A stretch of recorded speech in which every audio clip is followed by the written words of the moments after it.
This is the Functionised podcast. May you be a better version of yourself each day. Live Functionised.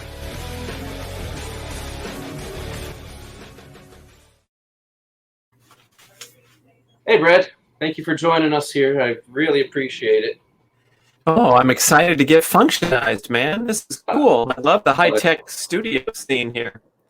It's something a little different. We've been working with Ming in a shared universe podcast studio for a little while, and with all the fun stuff going on around us, he's kind enough to find ways to bring us together this way. Right on. So I like your setup there. How long have you been doing your podcast for now? And I've been trying to get this actually professional it up. I've been trying to get a cool background going at the suggestion of my my sidekick Elle that hosts the Primal Blueprint podcast. But Yes. There's a fisheye effect, so it's wider than you think. And I thought I had this nice little thing, and then people see my junky shelf, and you can't get away from it, man. So finally, I got the giant. There we go. Yeah, the giant podcast logo. So at least we're making an effort in the background there. I've been doing this podcast for a couple of years, but the Primal Blueprint show has been going on since 2012. We're like old timers. We were just throwing a show up there every week, but we didn't really take it seriously. But now the medium has been such an amazing growth, and I think it's the emerging top choice for media education. So I'm really excited to be in it and keep going hard, man. How about you? Oh, absolutely. Yeah, it started out a couple years ago. My cohort, we do a lot of things together still, but we decided let's nerd out during the week.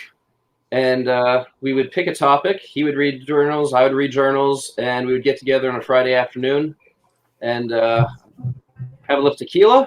And we would just go for it. And it's kind of obviously evolved ever since then. But that's, to me, the whole idea of, the idea of podcasting is meeting good people like yourself and having fun discussions. So what's the, is there like a theme or, health topics that you discuss, or where do you want to take this conversation? This conversation, I mean, you and I think, could probably go for hours and hours and hours. You're a busy guy. So when you started out as a triathlete, was that pretty much where you started with your athletic career? Yeah, I mean, a runner, high school, college, and then I was on the pro circuit for 9 years. So that was that kind of launched me into my career in health and fitness and writing and doing all the stuff that I do today. Was just trying to optimize the body and compete in a really difficult sport that destroys your health in many ways. So a lot of the message that I'm trying to communicate today is how to do this stuff right so you don't fall apart and get broken down, burnt out, overtrained, all those things that athletes have to discover the edge and then kind of recalibrate. So a lot of athletes think, I got to go harder, harder, harder. There is no stopping. Forget what my body is telling me. It's pounded harder, otherwise I'm not doing anything. So when you are training for triathlons and you've hit a level that many in their sport could only dream of, what did you do in your training in order to recover and stay at a level where you're able to perform at your peak? Oh, so are we rolling now? Is this? Oh, yeah. Oh, good. Great. Love it. You know what I did, Jim, was I got my ass kicked many times in a very dramatic and intense forum where you learn those lessons of success and failure so dramatically. And you can't lie to yourself, and you can't make an excuse, or you can't get the promotion, even though the other guy, you thought you deserved it, and he deserved. And in the workplace, we kind of have a circuitous way of succeeding. But when you do something wrong, or your mindset's off, and you're an athlete, and you get your butt kicked, you got to go home and go, "Wow, what is this?" And what I discovered was I had these personality flaws like impatient or impulsivity or unregulated competitive intensity that got the better of me in the 6 weeks leading up to this important race where, I was a big fat failure in front of everybody. And so you have to come back and decide what you're all about, try to organize your different goals in the priority of things. And, if it's your ego that you need to feed every single day and that's your main goal, that's going to get in the way of these beautiful, high-minded, stated goals that I want to pursue my potential as an athlete and compete with the very best. But if you can't get out of your own way, that's when you're going to be stuck in these repeating patterns of negativity and poor performance. So because it was such a rough experience where there was nothing kind of filtering out, it was pretty easy to see where I'd gone wrong and then to make adjustments really quickly. And mainly it was forcing myself to rest more and harness that competitive intensity every single day in training, so the workouts had a clear purpose. I was able to regulate my heart rate or whatever the best laid plans that we set up. You got to stick to the plan. You got to be patient, all these things. So it's really like a personality exercise just as much as it was who was physically the strongest, toughest, most badass person. And I think to take the answer out to everybody who's pursuing fitness goals, we're socialized this way in fitness culture to think that no pain, no cane is the way to go, and that you can't miss a day, or you got to. They use the words like consistency when it comes to fitness, and sometimes the body doesn't want to be consistent. If you wake up and you feel lousy on a certain day and you don't feel like going to the gym, that's a really powerful sign that you need to change your pattern and listen to the body and give it the rest it needs. When you say you got to get your ass kicked at the beginning, you got any certain incidences that kind of stand out and say, wow, that was rough at the time, but I'm so glad I went through that exact time? Oh, sure. I have an interesting story because when I started, I had this dream of being an athlete my whole life, and I got to run at the college level, but I got injured and sick so many times that my career ended really quickly. I discovered this wonderful sport of triathlon, and I competed in the age groups, when I was a college student, and then into the working world. I had this miserable job in an accounting firm, and so I had this dream of trying to make it on the pro circuit. And it was really difficult back then because the sport was really small and there were these really good, accomplished pros. And I was just this young guy fighting the battle and going out there and training. But I loved the experience so much, Jim. I loved waking up every single day and calling myself a pro triathlete of some sort. I wasn't winning any money yet, but I just got on my bike and I'd ride as far as I wanted to, and I'd listen to my body, and I'd rest, or I'd take a nap if I was tired, or I'd skip a day if I was tired. But I didn't have a coach. We didn't have any technology. It was just me waking up with a smile on my face every single day, glad to be out of that accounting firm and going to the starting line of a race with this full heart and so much excitement and energy. And I didn't really care that I was 17th or 21st or 12th, or I wasn't all caught up in measuring and judging my performance and attaching my ego to my performance. I was just this exuberant young athlete that was doing what I wanted to do every single day. So the funny thing that happened with that approach, again, totally haphazard, none of the structure and the focus that we see when we go to the Olympic Training Center and you see the documentary.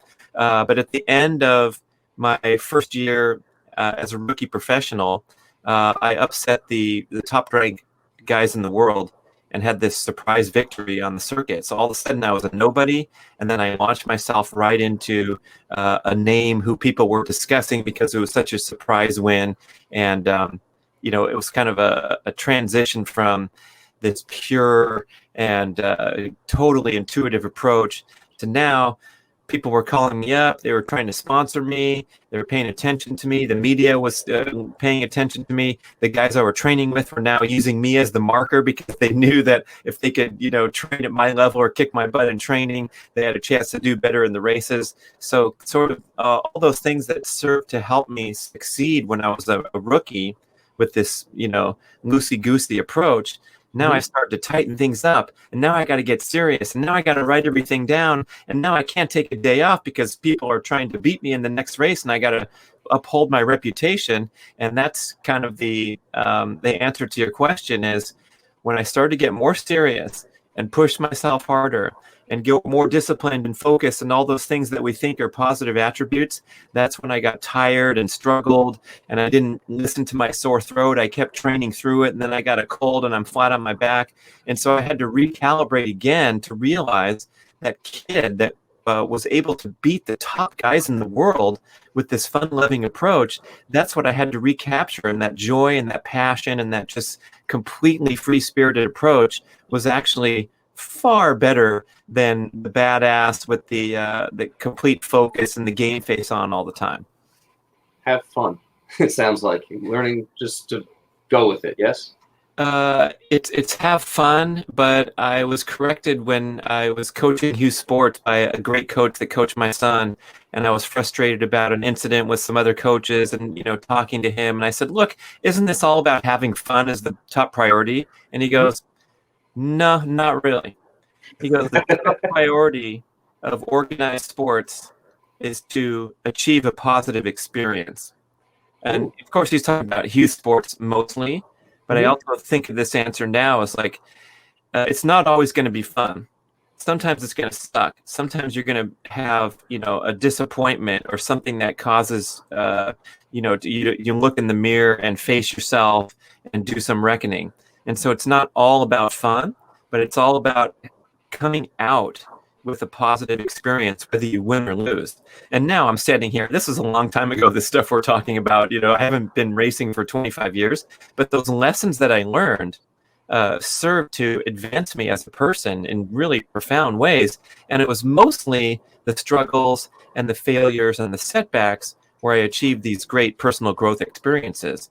It was also a great growth experience to win a race and be on top and have my face on the magazine cover. But some of that was to still keep your ego in check and not get so caught up whether you were first place and on the cover of the magazine or whether you were 17th and a great disappointment. So really, that's why I titled my podcast, Get Over Yourself, is that was the number one lesson I had to learn as an athlete to be able to reach my potential and also enjoy myself along the way. We have a lot of people who have not gotten over themselves and have risen to high public official offices, or they're leaders in business and they fly around on their private jet and they have and buy anything they want, but they're not well adjusted as human beings. So they can't even enjoy the success because their approach is flawed, even if they're knocking out, the numbers and the material successes. So this idea that you can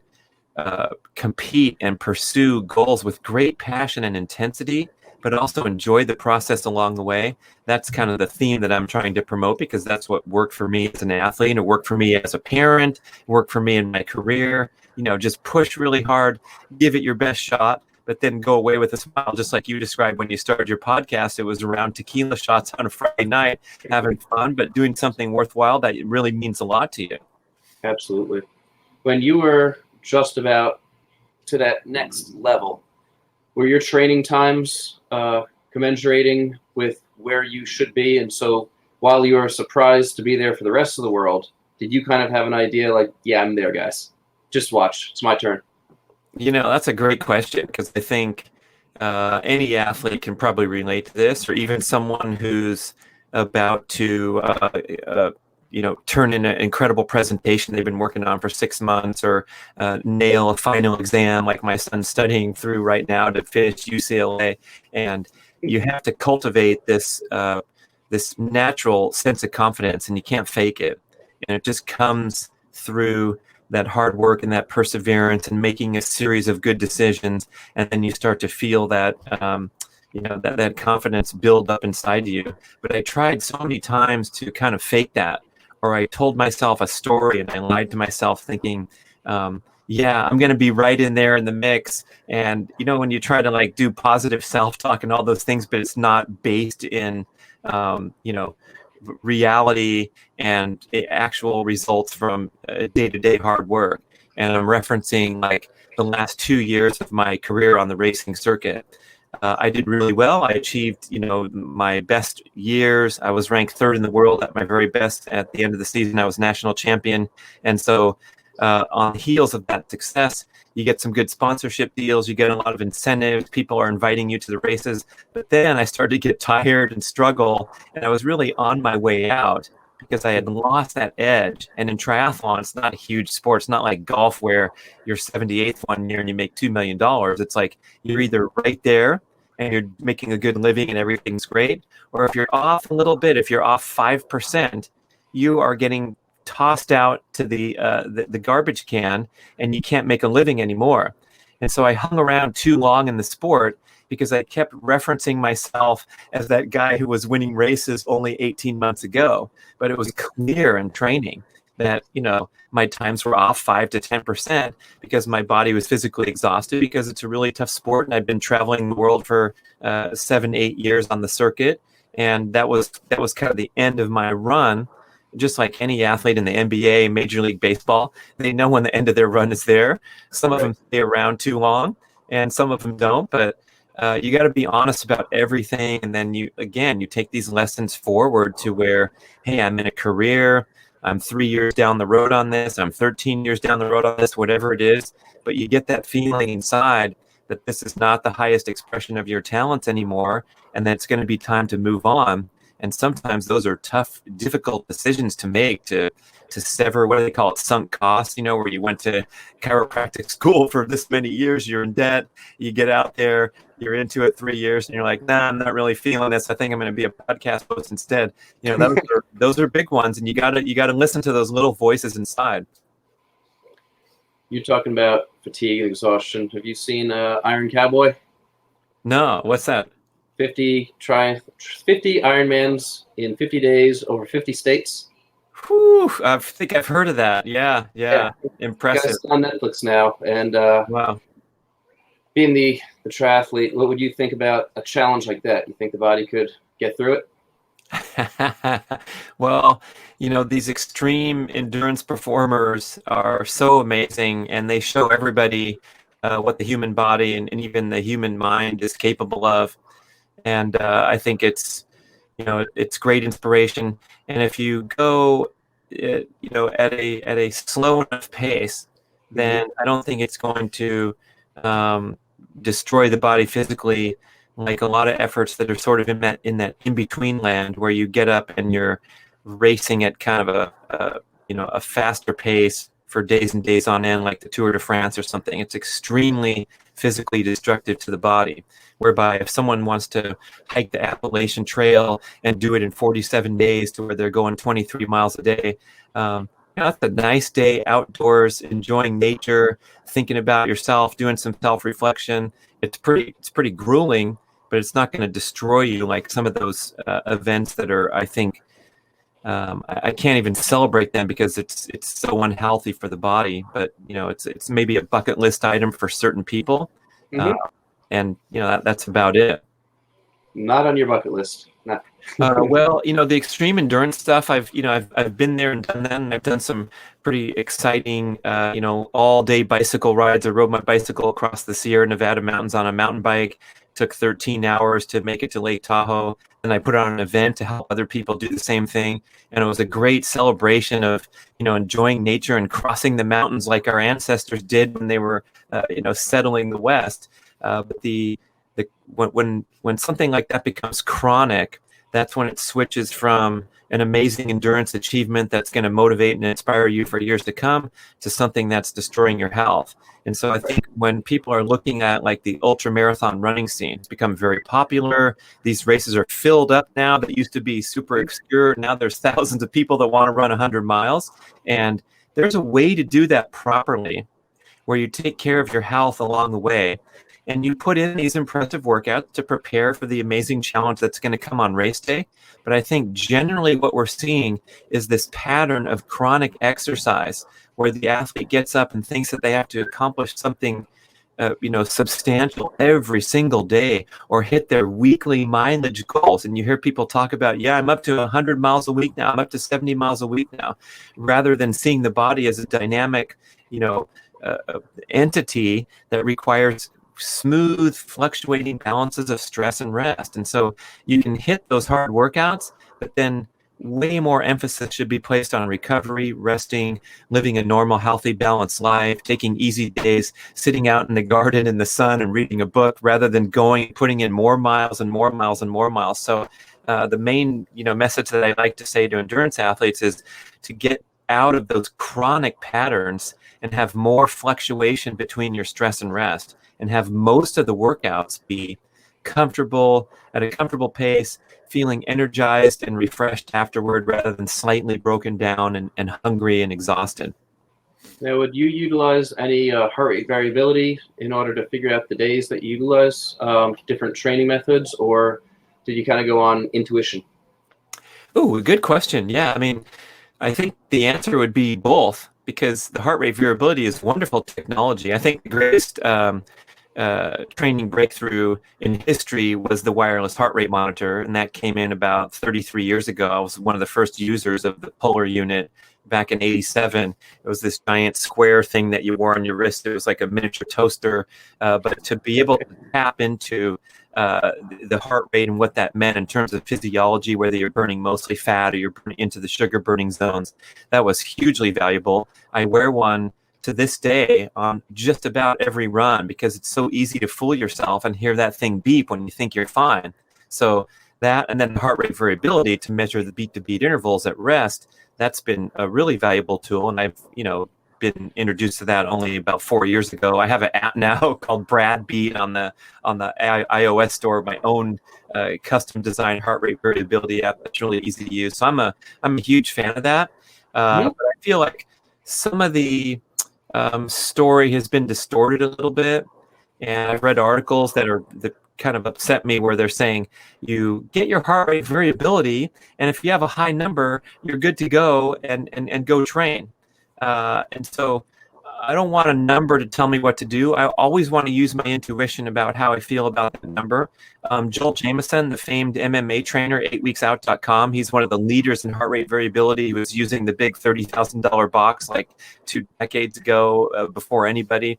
And he made an interesting insight that if you have a higher than baseline HRV number, in other words, we always think higher is better, right? More B2B intervals means you're more rested, you're more stress balanced. But he says sometimes that elevated HRV number can be representative of the parasympathetic system predominating over the sympathetic nervous system. Why? Because you fried your sympathetic nervous system with an overly stressful period of your life, whether it was training, travel, work stress. And so you trapped yourself so much that you're in this recovery dominant state, and you need to stay there until your HRV comes back down to normal, and then you can go out and train again. And when I heard that, I was like, wow, this makes so much more sense now, because I would deliver these high HRV readings, suggesting that I was super rested and ready to go kick some butt again, but I didn't feel well that day.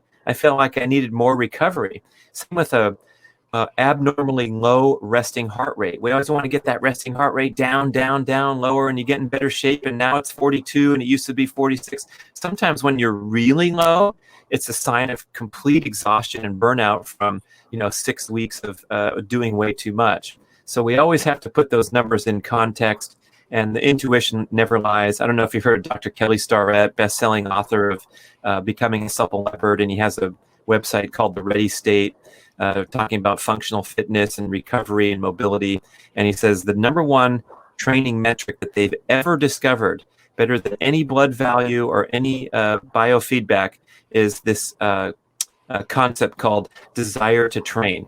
And this is with the leading Olympic and world-class athletes, is the subjective desire to train is number one. And number two might be your blood lactate level or your HRV or whatever it is. But desire to train, if you don't have it, we got issues. We got to talk. That's absolutely profound. I mean, you can do everything like you said, lactate levels, HRV, but if you don't want to go out there and give it your 100% effort, what's the point? You're not getting to where you think you want to be in the first place. Going back to heart rate variability, if everything you were saying there makes a lot of sense. Even myself, for instance, would train different ways on different days based on heart rate variability, and then in the back of the mind thinking, okay, why is the time not where it should be today? Why is the effort not where I think that the output should be commensurated? And I think a lot has to go with knowing your own body and even keeping track. What's your HRV in this day? How's your performance? And over time, you can start to figure out a little bit what numbers, where you should be at, and it makes a lot more sense to you, a little bit more individualized. I think that's kind of what you're referring to. Sure. Yeah, and an interesting concept is kind of building in the fitness community now that I'm really fascinated with, and it's this idea of kind of a kinder, gentler approach to pursuing fitness goals. A friend of mine, Dr. Craig Marker, you can find his work on breakingmuscle.com. Phil Maffetone, who's been talking about this stuff, the balance between health and fitness for decades. I saw another guy on Joe Rogan, the Firas Zahabi. He's a famed MMA trainer. And the message that they're all conveying is that you don't really want to be sore after workouts. You don't want to be tired and fatigued after workouts. What you want to do is just put in just enough effort to, progress with your fitness, but not break yourself down. And we're so used to like going in and putting in an epic workout. You're sore, stiff, and tired the next day, but you think you accomplished so much, and then can't wait to get back in the gym when the soreness goes away and do it again and again. It's kind of like getting punched in the face, falling down on the ground, having to get back up, dust yourself off, get punched in the face again. And the alternative approach would be to train within your means every single time. So that if you, let's say, I like to high jump. I'm in the Masters high jump, and I get so excited when I go out to the track and take my jumps that, I might take 20 jumps, even though, Olympian level guys will take 7 or 8 good jumps, and they think that's all they have on a certain day. And then the explosiveness is gone, and you start losing your form, and you wrap it up and live to see another day. So I've had to learn to regulate my competitive intensity again, my passion and enthusiasm for the workout, and just leave a little bit in the tank so that I can come back sooner than otherwise. If I really trash myself, I have to take a week off, especially at my age. But if I can just put in a more consistent pattern of workouts that aren't as stressful, you allow yourself to build and build and build without that interruption from, falling apart from a workout that's too stressful. Dr. Marker has one of the greatest articles I've read in decades called HIIT versus HIRT. HIIT, we all know that as high intensity interval training. And Dr. Marker's answer to that is a concept called high intensity repeat training.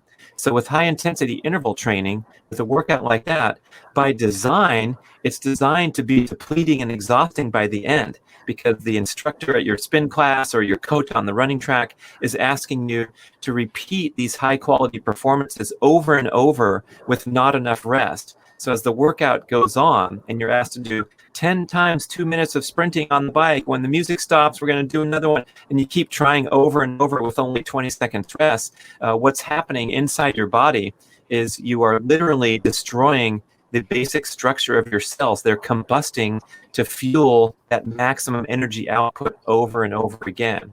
It's called disassembling and deamination of the cellular proteins to kind of fuel this fire to keep going.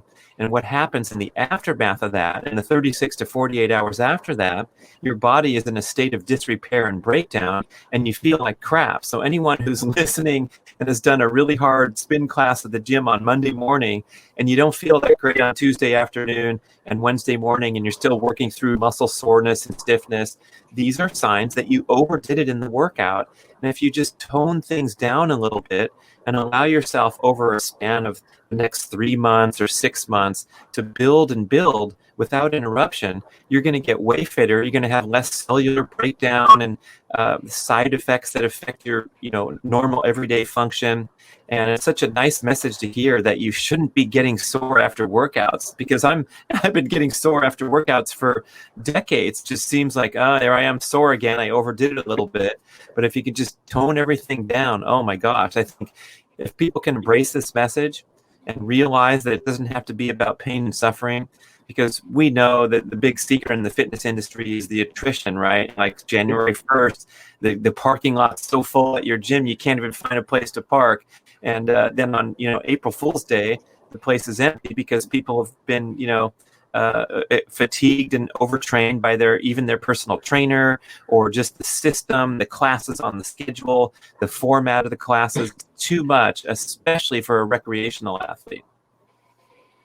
You have been a part of quite a few books, a lot on nutrition, ketosis, ketogenesis. Have you always lived a ketogenic lifestyle, even back in the day when you were a triathlete, or is this something you kind of evolved into? Oh my God, nobody knew what the heck that stuff was. I mean, it would have been the craziest notion to cut carbohydrates out of your diet, because, we've been socialized to believe that especially endurance sports are fueled by the carbohydrates fuel the working muscles. And as soon as you're done working out, you have to replenish. That was the dogma that we've learned for decades. And only in the last, handful of years have people realized that, I mean, the primal paleo scene's been going for maybe 15 to 20 years, right? The fact that we could honor our ancestor diet, which happens to be way lower in carbohydrate than the standard American diet, and lose weight and be healthy. But when it comes to the endurance scene and putting those calories in, only recently have we discovered that you can become what's called a fat-adapted endurance athlete. So you can teach your body to burn fat efficiently for hours and hours in many cases, without even needing a significant amount of external calorie ingestion, carbohydrate ingestion, to continue going.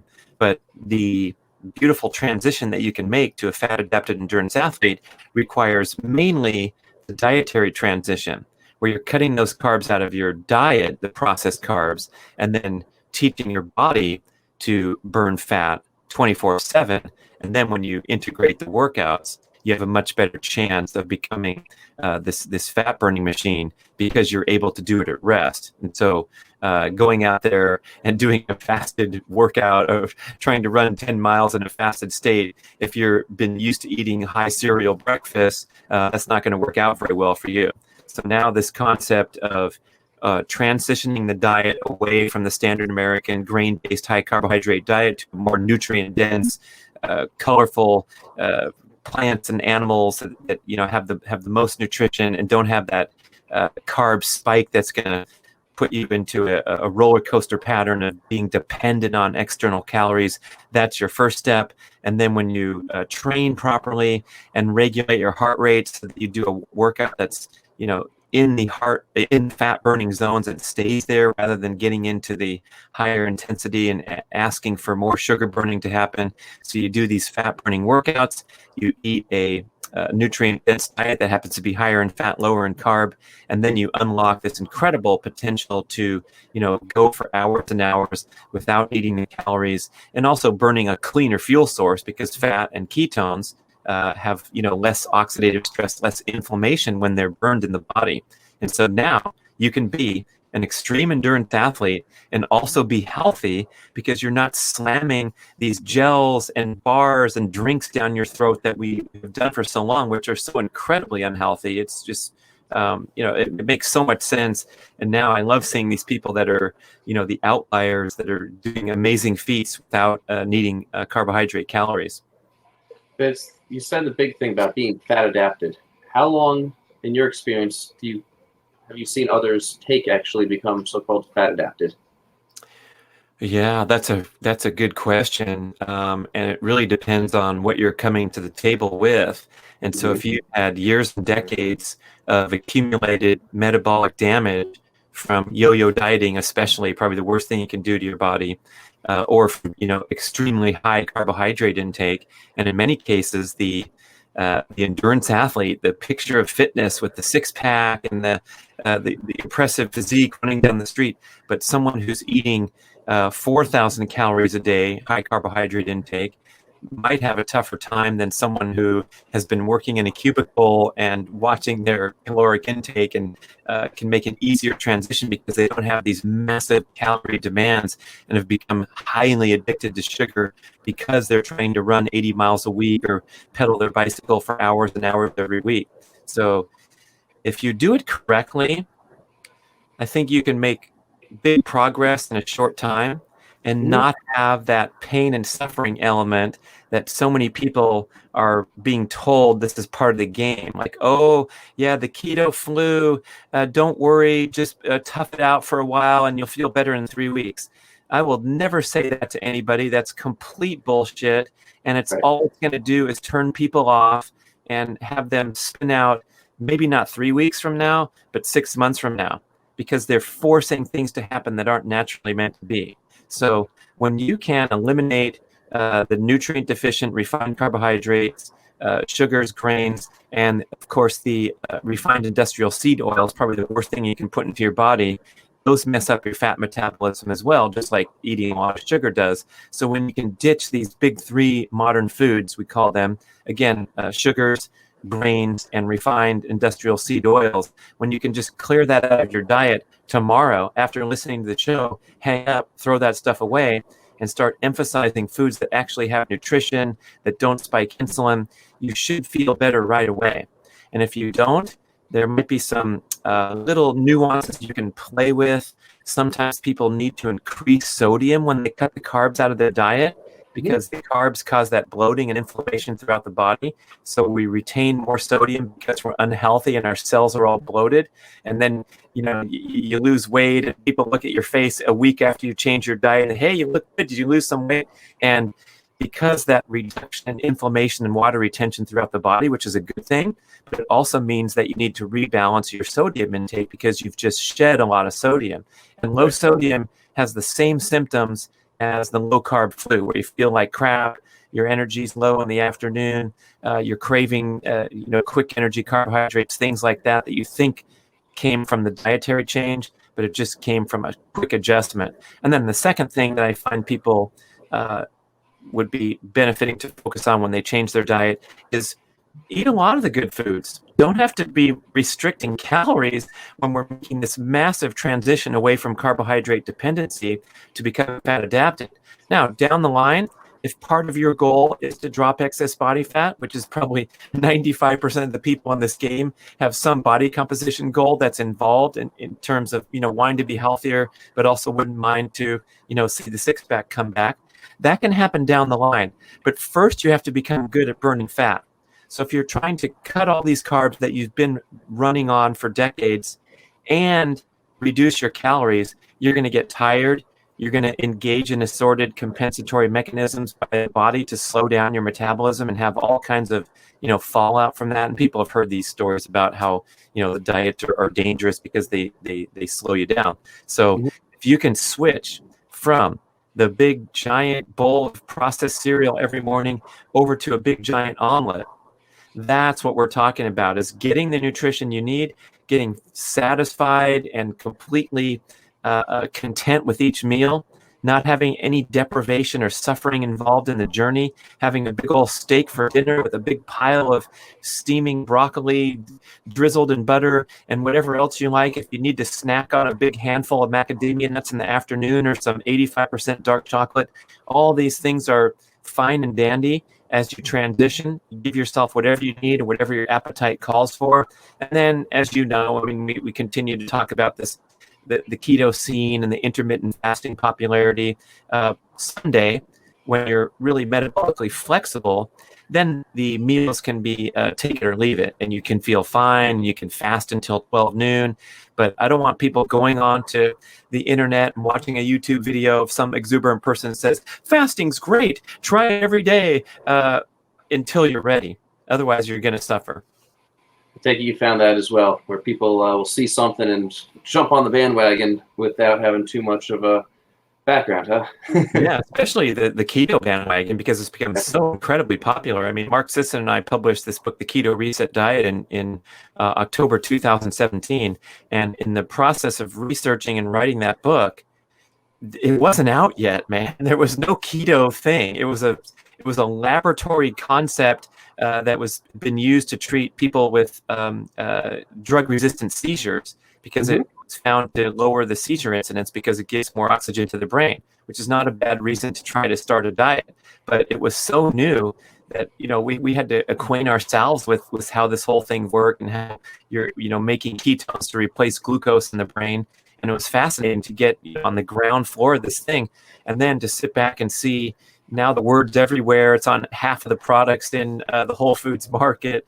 But I think it's been widely distorted, disrespected, misinterpreted, because ketosis is a survival mechanism that comes from starvation, primarily fasting, restricting calories, as well as restricting carbohydrates. So if you are, not eating enough food, if you're in a starvation state, this wonderful mechanism happens where you're fueling your brain with the energy it needs to continue to go hunting for food. If you're talking about our ancestors in a life or death situation. But what we've seen in the keto movement is people are using this as an excuse to stuff their faces with fat all day in the name of being keto, or even thinking that stuffing their face with fat will help them make ketones or lose weight or any of these things. And so the idea is just becoming more metabolically flexible, where you can skip meals anytime you want and feel fine, and then prompt this ketone production, which has all these amazing benefits. But the best way to get to keto is through fasting rather than eating a bunch of fat. What can you say to individuals who think that being keto, as they call it here, involves zero vegetation whatsoever? A lot of people think, it's just, they get the wrong idea. Sometimes they think it's just meat. That's it. It's just meat. And there's no vegetables and there's no nutritional value, and they freak out about it. So what are your thoughts on too many people saying that? Yeah, I mean, there's this, I like the concept of dirty keto as a comparison. And that term means that you're looking at the macros, right? There's some guidelines for keto macros, which is a lot of fat, a sensible amount of protein, not an extreme amount of protein, and then extremely low carbohydrate intake. So like any food that qualifies for keto is thrown into the mix here.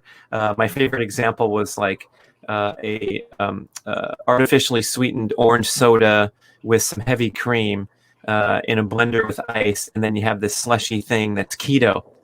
But I don't think that's what what our ancestors had in mind, right? Or what evolution had in mind. So, we got to get away from just focusing on macros and not looking at the nutrient density of the food. And it's pretty obvious, but I'm glad you brought it up because, it's out there and people are just obsessing on staying aligned with these macros. And now, buying processed products, which anything processed is not going to be at the same level as something natural. And I know that, we need food on the go, and it's a better choice than a power bar or a Cliff Bar. So that's all good. But just having a more sensible approach and working toward this ability to burn body fat as the first choice, right? And then second choice might be, ingested fat from a healthy, nutritious omelet or steak, or, some sardines and all kinds of the stuff that you see in the recipe books. We have a book called Keto Cooking for Cool Dudes. That's a lot of fun, and we have a lighthearted approach throughout, and we're making fun of the posers and the posturing, and just putting in, everything's tongue-in-cheek, the whole book. But the recipes are great because they're really simple, and they're quick to throw together because it's kind of like, marketed for dudes or cool ladies who have a sense of humor that can buy it and give it to their dude or look at the recipes themselves. But we want to make it easy and get into a good groove where it's not this stressful thing. And boy, I mean, picking, processed foods, that's a tough one. So speaking about dudes here, I was perusing and reading a few things, and I see something called a MOFO mission. I love it. Absolutely love the acronym there. What's going on with the MOFO mission? Yeah, so I found these guys at Ancestral Supplements making these really unique animal organ meats in a capsule. And so it kind of helps you achieve this objective that we should consume the most nutrient-dense foods on the planet, which in the ancestral world we believe to be organ meats. I mean, they're off the charts as far as their nutritional profile, liver being the king of all foods in terms of, gram for gram, providing the most nutrient density. But a lot of people don't have their their A game going with making liver and preparing it in delicious meals, and myself included. I'm trying, and I go and buy it, and I eat it, and it's okay, but sometimes it can slip away. So now you can get these bottled supplements of freeze-dried, 100% pure, 100% grass-fed animals from New Zealand, and they have liver and heart and bone marrow and all these great things.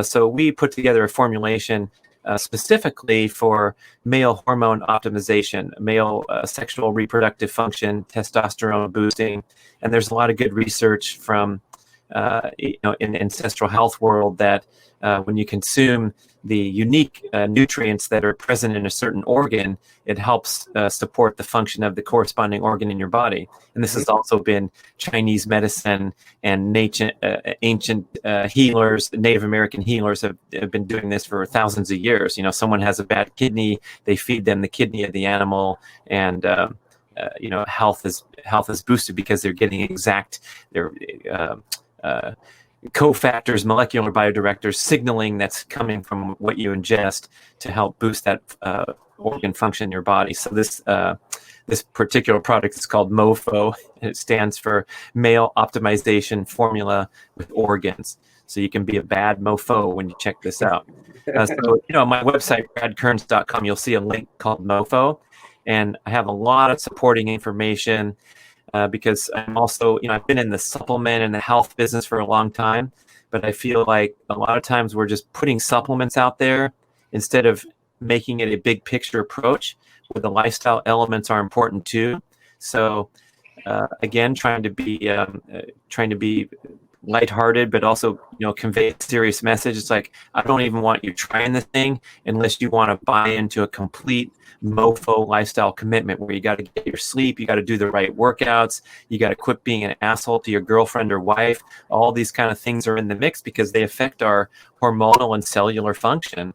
And I'm, putting these shows out on my podcast with experts like John Gray, the best-selling relationship author of all time, Men Are From Mars, Women Are From Venus. And we cover a broad spectrum of topics rather than just focusing on how you're going to get your biceps bigger and recover faster, or even, how you're going to get cut up and lose some more body fat on your diet, because these things are, they're sort of in a bubble, right? I mean, we're living an entire life and we're leaving the gym or hanging up from listening to a podcast and going back and trying to engage with little kids who are now home during the quarantine. We have to homeschool them. So there's all these other factors that we got to consider to be the best we can be, even as an athlete or whatever that narrow goal that we're addressing when we're talking about human performance optimization and all the hot topics that we get with, the fitness enthusiasts. So before we wrap this up here, I've been looking for a long while at the Guinness Book of World Records on, there's got to be something in here. Got to be something, man. So I'm reading that this guy named Brad Kearns has this really unique record. Had no idea it existed. So it's not full contact golf, obviously. Speed golf. How did you ever come up with this?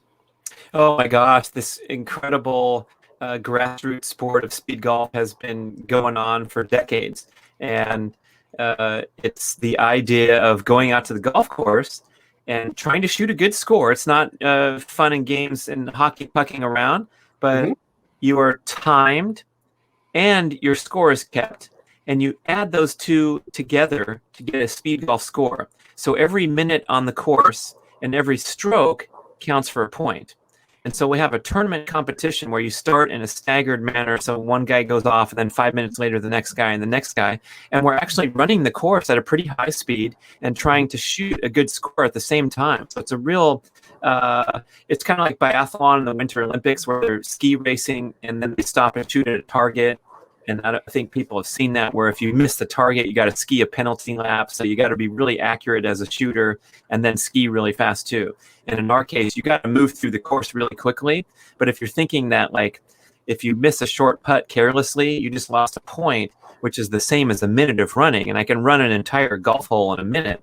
So the best players in the world are shooting at or near par and completing an 18-hole golf course in 45, 47, 43 minutes. My best score on the pro circuit, I'm one of the top 20 guys in the world. I've been competing in the world championships for 5 years consecutive now. And my best score is a 78 on a championship golf course in 47 minutes. And that's a 125 in speed golf parlance. And boy, is it amazing experience to be rushing through the golf course, but kind of getting into this peak performance zone where you're not thinking, you're not overly analytical like most golfers, are harmed by that. But you just run up to the ball, you catch your breath for 1 second, you take a swing, and it goes onto the green or it goes into the sand trap, but whatever, you're not thinking about it much because you're running up to the next shot and you're just executing. And it's really beautiful because it kind of puts you in that intuitive, reactive peak performance state where you can actually play really well because you're not taking too much time. So I love the sport, but the Guinness World Record you're referencing is sort of this crazy offshoot from the proper tournament competition of speed golf that I just described. And I found this record on YouTube. I couldn't believe it existed, but it was for the fastest single hole of golf ever played. And it has to be 500-yard hole. It can't be, the hole down number 3 at the park that's 100 yards. Right. So the minimum length of the hole is 500 yards, which is a par 5. So it's a lot of running. And I saw this cool dude in England called Steve Jeffs. He had the record before I did.